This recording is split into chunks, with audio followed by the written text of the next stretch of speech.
Okay, so for this week's homework, it's the Unit 2 calculator paper, looking at the numeracy paper from November 2018. I can't put the calculator on the iPad, so you're just going to have to look at the calculations that I write down and trust that I type them in. So question 1 starts with a t-shirt and a pair of shoes. The t-shirt was £46, but it's now 22% off. And the pair of shoes, trainers even, shoes, were £43.60, and they now have 3/8 off in the sale. Calculate the sale price of the t-shirt. Don't forget that I'm using a calculator for this paper, so if I want to work out 22% with a calculator to use, I would not be sat here working out 10%, 5%, 2% and so on. I will simply change my 22% to a multiplier number, a decimal number, and multiply by the £46. 0.22 multiplied by 46 on my calculator in one step tells me that's £10.12. That's the discount. They want the sale price, so the sale price for the t-shirt is going to be the £46, take away the £10.12, £35.88. Part 2 says calculate the sale price for the pair of shoes. Again, if I wasn't using a calculator, I would be looking at taking that £43.60, dividing it into 8 equal portions and working out the value of 3 of them to see what's been taken off the price of the shoes. But I have a calculator, so using the fraction key on the calculator that looks like that, I can simply type in 3 divided by 8 multiplied by £43.60 in one go. Press that key, 3 on the top, 8 on the bottom, multiply £43.60, and I can type it in one go, and it comes up as being £16.35.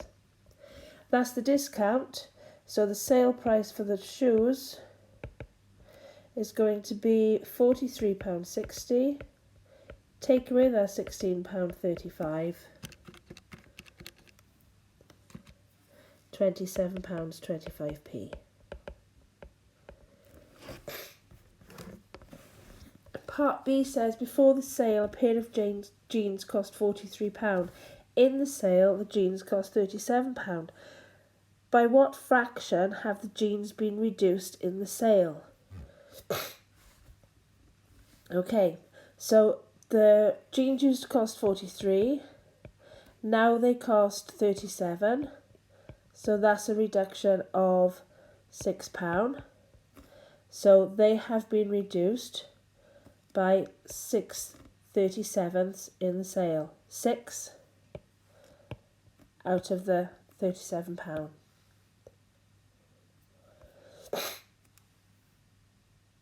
Question 2. Mix in 200 mils of white paint and 10 mils of red paint and 5 mils of blue paint makes a light purple colour. So that's 200 white, 10 red, and 5 blue. And I'm writing it as a ratio 200, 10 and 5, because if I'm talking about mixing, I'm talking about keeping that balance and keeping that mixture 200, 10 and 5 in the same proportion. Paint is sold in tins of 250, 500 and 1 litre. Jaina is going to make some light purple paint. She does not want to have any white, red or blue paint left over, so we want to keep it as low as possible. She wants to buy as few tins of paint as possible. She buys 250 mils of the blue paint. So this one, whoops, not that one. This one, she buys 250 mils of blue paint. That's quite a lot compared to the 5 that she needs for the mixture. How many tins of paint will Jaina need to buy? Complete the table below. So in the table you can see that she's bought 1 tin of 250 mils of blue paint. If she's going to keep the balance the same, she's going to need to make sure that she has twice as much red paint, simply because here at the top in my ratio, red is twice the size as the blue. And then if I look and think, well, that's twice the size, this, to go from 10 up to 200, is 20 times bigger again. So for the white, 500 times 20 tells me that she's going to need 10,000 millilitres of the white. This is just one way to look at it. Okay, I can see the comparison between those three numbers in the ratio. The first one was 5, then it was doubled for the 10, so I double the 250, and then I multiply the the red by 20. So if I multiply the red by 20, these are still in balance. They're still the same portions of each colour, and they'll make the same purple. Now, these are in millilitres, so she can buy one 500ml tin of the red, 500ml, buy just one. But that 10,000 mils there of the white, if I divide it by 1,000, I'll know how many 1 litre tins, because a 1 litre tin is 1,000 millilitres. So 10,000 divided by 1,000 tells me that I actually need 10 litres of the white, quite a lot of white compared to the other two colours. So I can buy litre tins, 1 litre tin, buy 10 of them. So total number of tins of paint will be 12, because we want that one, and those 10.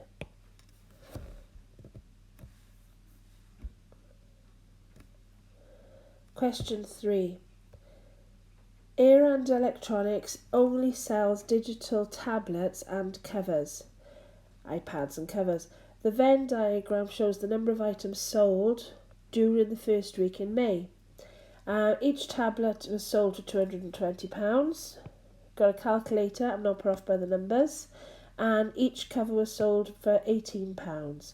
How much money in total did it take in the first week? Show all your work in. Venn diagrams are quite clever because it's actually given me 3 different groups here.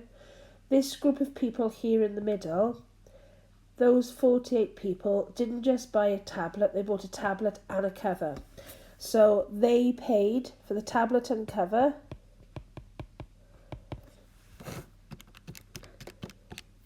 £238, and that's for the tablet and cover, and they, between them, those 48 people paid a total of £11,424. These 55 people here only bought the tablet. The tablet was £220. So those 55 people there only paid £220. They didn't pay the extra, 12,100. These last people here, this last group of 14 people only bought a cover. £18 they paid, those 14, and they spent a total of £252. So between them, the 11,424, the 12,100, and the £252 that was spent in the shop comes to a total of £23,776 for the beginning of May. So the 55 people who just bought the tablet, the 48 people who bought both the tablet and the cover, and the 14 people who bought just the cover, all accounted for. Question 4. Rushmore Energy is a company that supplies electricity. Last year, Rushmore Energy displayed the following information in a pie chart. Okay, the pie chart represents a total of £9,100 million. Wow.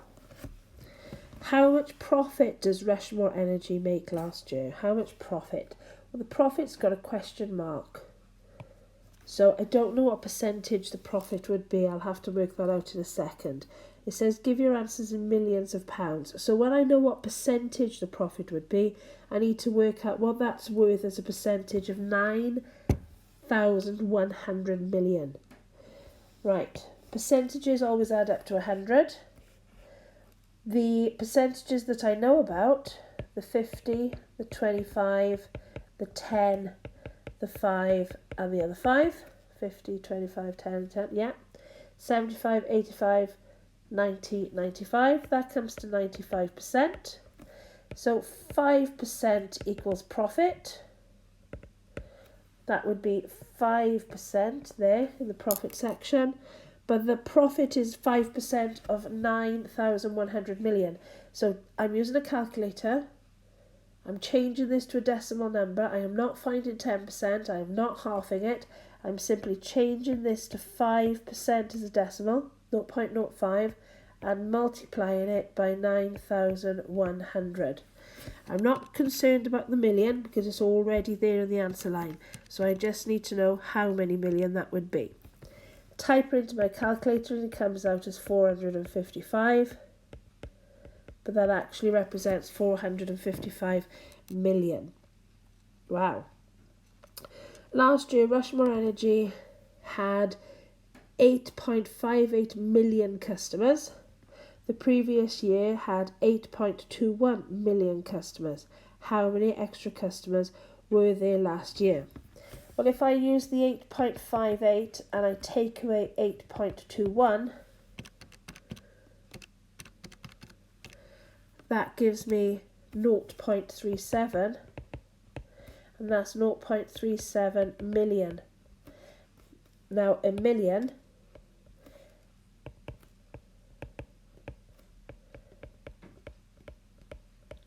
to write down all those zeros, is a 1 and 6 zeros.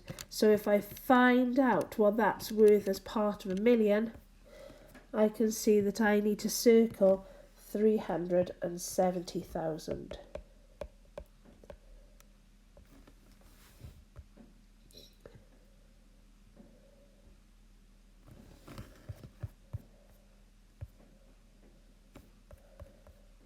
Okay, question C. Maggie looks at the back of her Maggie looks at the back of her electricity bill. It shows how much energy she used last period and this period. This is the display she sees. It says decrease of 8%, correct for the reduction in kilowatts. You must show all your working to support your answer. Yes, no, or can't tell. So if we know that we've got 828 now, and it used to be on 900, the easiest way to tell what size reduction this is to look at percentage change. Percentage change is generally new amount divided by old amount, and then have a look at the multiplier to see how it's changed from 100%. So new amount is 828 divided by old amount of 900. When I type that into my calculator, I get 0.92. How has this changed from 100%? 0.92 is 92%. From 100%, this tells me that we've got a decrease, a drop of 8%. So, yes, she's right. Down by 8% on last year.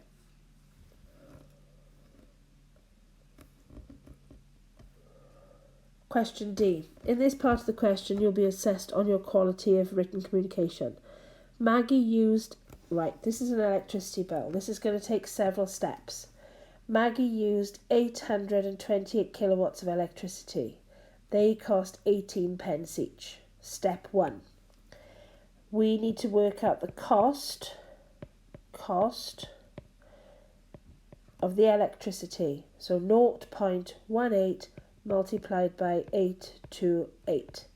This tells me that in pounds, Maggie has spent pounds, £149 and 4 pence on the actual raw electricity. The standing charge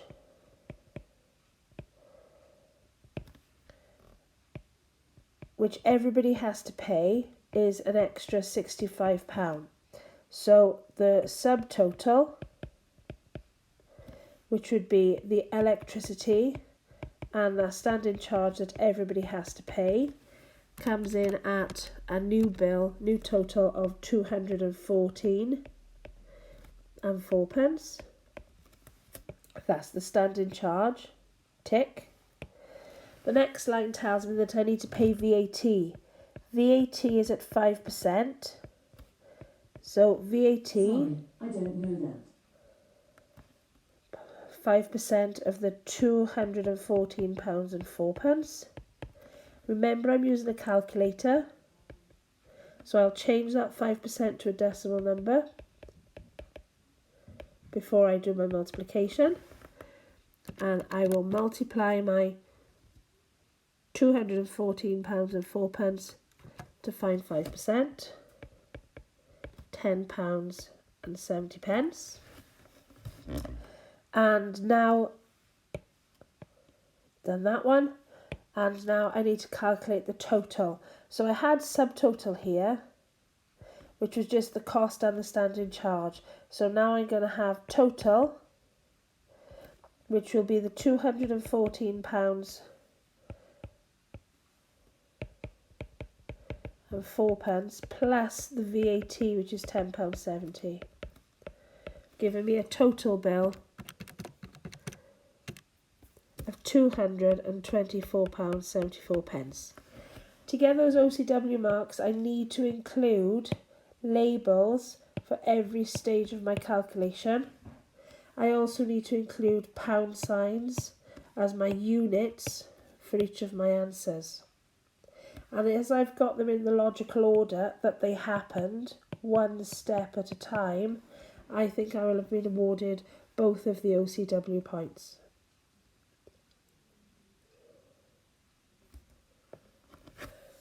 Question 5. Zara is paid in dollars. Last year, Zara's total income before tax was $25,000. The tax bands, taxable income and tax rates last year were as follows. So up to $10,000 she didn't pay anything. The basic rate then between the $10,000 and $22,000 was 20%. And anything over $22,000 that she earned, which she did, she'd pay 25% on. Show that Zara should pay $2,400 tax at the basic rate. I can break her £25,000 down into 3 parts of a bar. So here's the bar. Here's the 3 sections of Zara's money. So as a total, it comes to $25,000. There's $10,000 here in this section, and that's at 0%. So that one, she gets to keep the whole thing. The middle section is between the $10,000 and the $22,000. So there's $12,000 of her money here. And in this section, she has to pay 20%. So she doesn't get to keep the whole thing. The third section is the section that is called the higher rate. And over £22,000 for her is this $3,000 portion. And in that part, she has to pay 25%. So that's her £25,000 broken down into 3 chunks. The 3 chunks that go for personal allowance, basic rate or higher rate. Part A asks us about the basic rate, and she's paying $12,000 worth of basic rate tax. So that will be $12,000 multiplied by my 20%.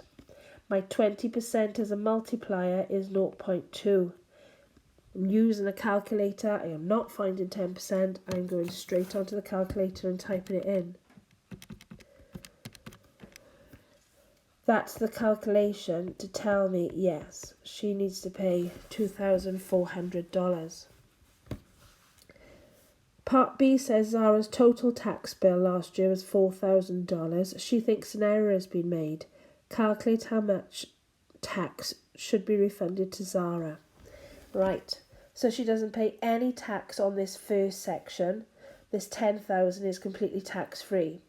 She then has to pay £2,400 tax on that middle section, the purple part, but she also needs to pay on that £3,000 that she's got over the £22,000 threshold.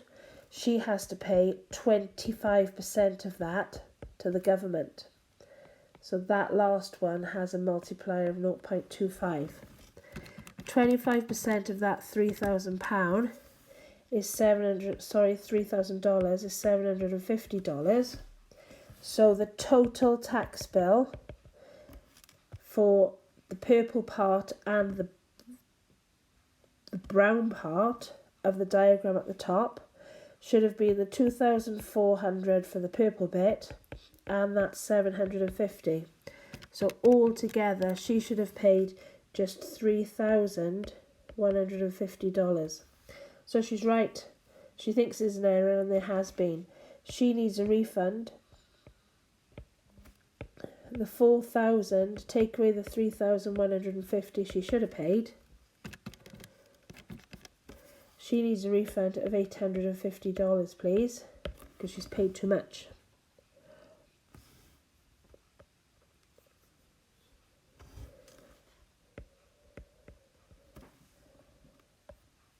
Okay, question 6. Emir set his lawnmower to work out a constant speed of 2,000 metres per hour. He walks a distance of 300 metres when he cuts his lawn.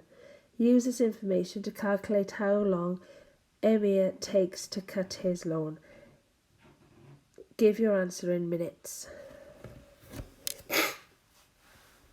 Okay, so if he's going to be working at 2,000 metres per hour, but we need to be talking in minutes, let's work out how many metres he's actually going to be mowing per minute.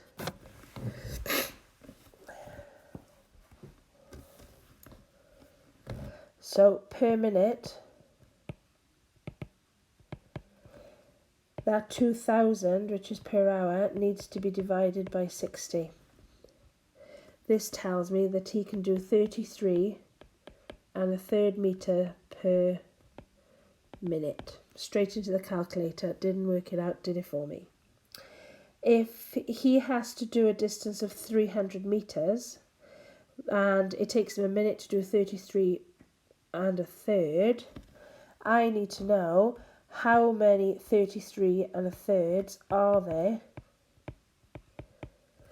in 300, because every 33 and a third is a minute behind the mower. So 300 divided by 33 and a third comes out as 9.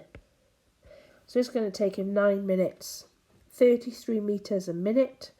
It'll take him 9 minutes to do that 300. What assumptions have I made? I've assumed that he's working at a constant rate. Amongst other assumptions, I've assumed that for the whole time that he's mowing, he stays at that constant rate and that he doesn't speed up, slow down, or have any issues. What impact would this have on the time we calculated? If my assumption's wrong, and if he's not working at a constant rate, then it may take him longer or less time. So it'll affect the time that it takes him to mow. Emir cuts his lawn 25 times a year. He uses 4.5 litres of petrol in his lawnmower each year. How much petrol does the lawnmower use for every 100 metres that Emir walks? Give your answer in litres. Wow. Right. So if he uses 4.5 litres of petrol over the entire year, and he does it 25 times, 4.5 litres shared over 25 mows of the garden tells me that one mow of the garden is using 0.18 litre.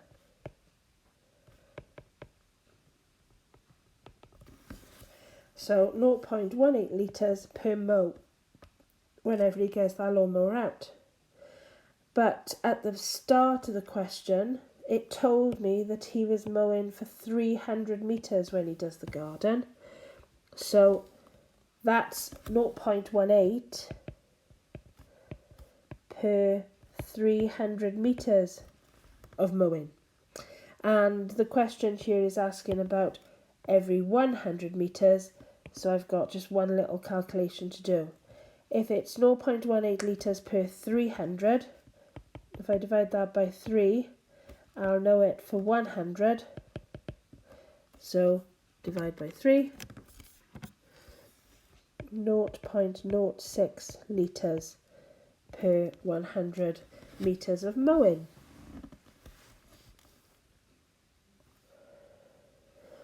Part C. Petrol costs £1.30 a litre. Emma says the petrol for my lawnmower costs me approximately 60 pence per pint. If Emma is correct, you must show all your working.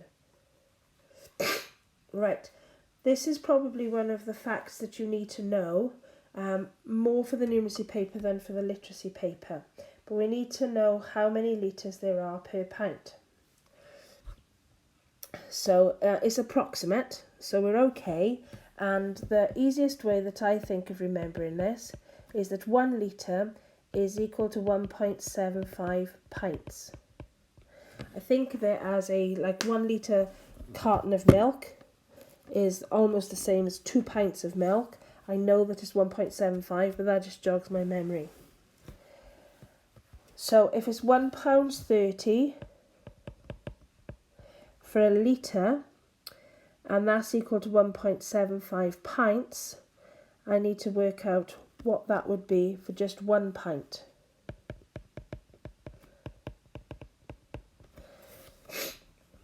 So if I take my £1.30 and I divide it by 1.75,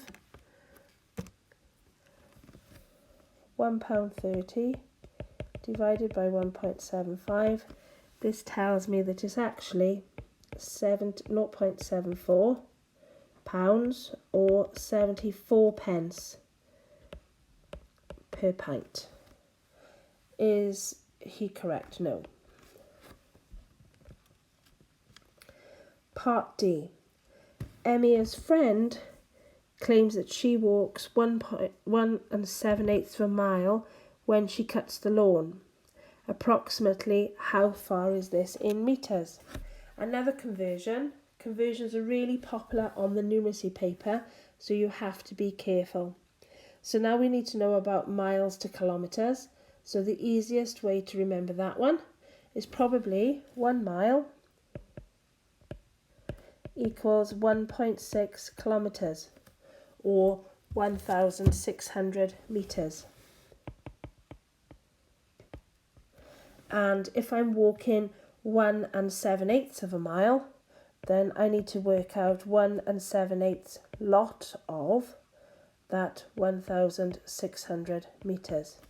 So I'll just go straight to the calculator, type in my 1 7/8 multiplied by 1,600, and that comes out on my calculator as 3,000 metres. So I'll circle that one. Those facts have come up every year, so it is very much worth remembering 1 litre, 1.75 pints, 1 mile, 1.6 kilometres.